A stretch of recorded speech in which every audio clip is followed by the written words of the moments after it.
একটা ছোট্ট ছেলে যার মৃত্যুর দিন ঠিক হয়ে গিয়েছিল। যমরাজ তাকে নিতে পৃথিবীতে নেমে এসেছিলেন, কিন্তু তারপর এমন কিছু ঘটেছিল যার পর স্বয়ং মৃত্যুকেও ফিরে যেতে হয়েছিল।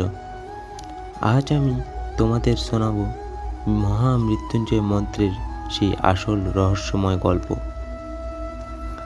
হাজার হাজার বছর আগে হিমালয়ের গভীর জঙ্গলে ছিল এক শান্ত আশ্রম। সেখানে বাস করতেন মৃকুণ্ড ঋষি এবং তার স্ত্রী। তারা ছিলেন মহাদেবের পরম ভক্ত। প্রতিদিন ভোরে শিবের নামজপ, যজ্ঞ, ধ্যান সব কিছুই ছিল, কিন্তু তাদের জীবনে একটা বড় কষ্ট ছিল। তাদের কোনো সন্তান ছিল না। রাতের পর রাত মৃকুণ্ড ঋষি মহাদেবের সামনে বসে কাঁদতেন। তিনি বলতেন, হে মহাদেব, আমি আর কিছুই চাই না, শুধু একটা সন্তান চাই। তার স্ত্রীও চোখে জল ফেলতেন। তখন ঋষি সিদ্ধান্ত নিলেন তিনি মহাদেবকে সন্তুষ্ট করেই ছাড়বেন। মৃকুণ্ড ঋষি কঠোর তপস্যা শুরু করলেন। কখনো আগুনের মাঝে বসে ধ্যান করতেন, কখনো বরফের মধ্যে দাঁড়িয়ে জপ করতেন। দিনের পর দিন উপবাস, শুধু একটাই নাম, মহাদেব মহাদেব। বলা হয় তার তপস্যার শক্তিতে পুরো প্রকৃতি কেঁপে উঠেছিল। হঠাৎ একদিন আকাশে ডমরুর শব্দ শোনা গেল। চারিদিকে নীল আলো ছড়িয়ে পড়ল, আর তারপর স্বয়ং মহাদেব আবির্ভূত হলেন। মহাদেব বললেন, মৃকুণ্ড, আমি তোমার ভক্তিতে সন্তুষ্ট। মহাদেব বললেন, তুমি দুই ধরনের পুত্রের মধ্যে একজনকে বেছে নিতে পারো। একজন হবে অত্যন্ত জ্ঞানী, কিন্তু মাত্র 16 বছর বাঁচবে, আর অন্যজন হবে দীর্ঘায়ু, কিন্তু মূর্খ। মৃকুণ্ড ঋষি চোখ বন্ধ করলেন।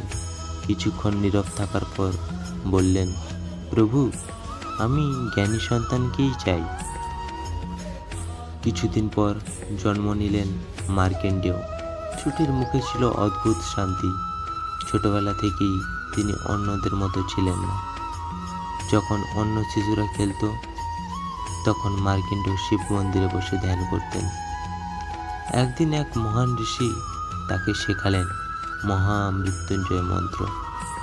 তিনি বললেন, এই মন্ত্র শুধু শব্দ নয়, এটি মহাদেবের শক্তি।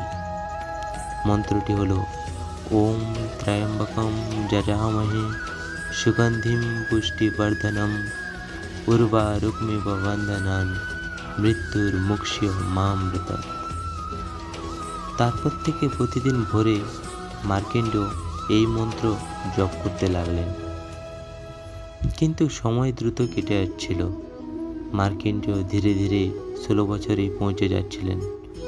একদিন তার বাবা মা কান্নায় ভেঙে পড়লেন, কারণ তারা জানতেন তার মৃত্যুর দিন খুব কাছে। অবশেষে সেই রাত এসে গেল। আকাশ কালো হয়ে গেল, বজ্রপাত শুরু হলো, চারিদিকে অদ্ভুত নীরবতা। আর তারপর যমরাজ তার মহিষে চড়ে পৃথিবীতে এলেন। কিন্তু মার্কেন্ডেয় ভয় পেলেন না। তিনি দৌড়ে শিব মন্দিরে চলে গেলেন। শক্ত করে শিবলিঙ্গ জড়িয়ে ধরে চোখ বন্ধ করে জপ করতে লাগলেন, ওম ত্র্যম্বকম যজামহে।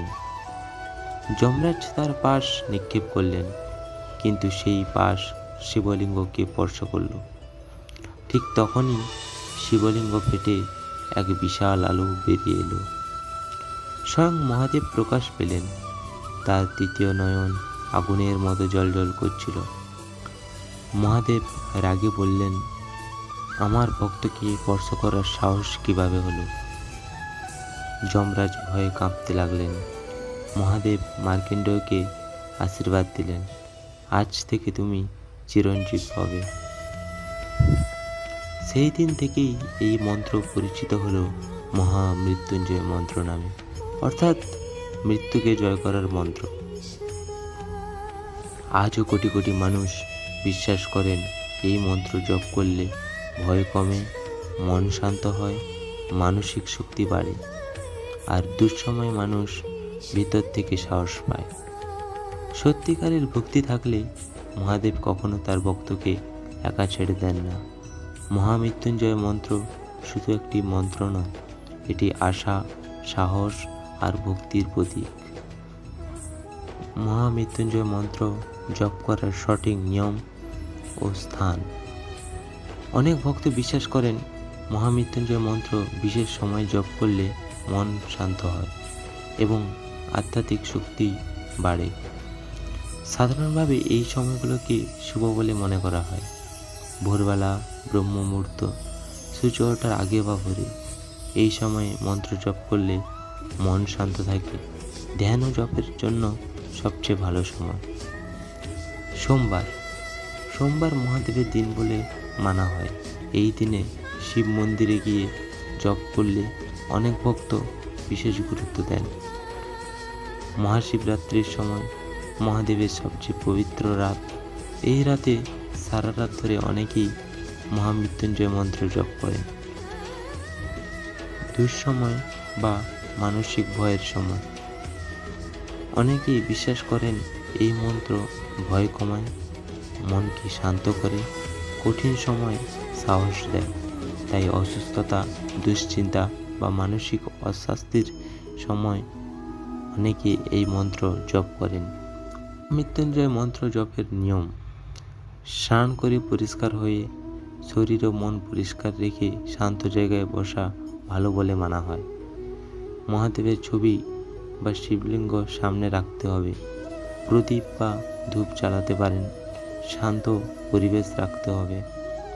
রুদ্রাক্ষমালা ব্যবহার করা যায়। অনেকেই 108 দানা রুদ্রাক্ষমালা দিয়ে জপ করেন। সাধারণভাবে 11 বার, 21 বার বা 108 বার জপ করা হয়। মহামৃত্যুঞ্জয় মন্ত্র। ওম ত্র্যম্বকম যজামহে সুগন্ধিম পুষ্টিবর্ধনম উর্বারুকমেব বন্ধনান মৃত্যুর্মুক্ষস্য মামৃতম। শুধু মুখে মন্ত্র বললেই হয় না, ভক্তি, শান্ত মন এবং বিশ্বাস নিয়েই এই মন্ত্র জপ করা হয়। অনেকের বিশ্বাস সত্যিকারের ভক্তি থাকলে মহাদেব অবশ্যই তার ভক্তের পাশে থাকেন। হর হর মহাদেব।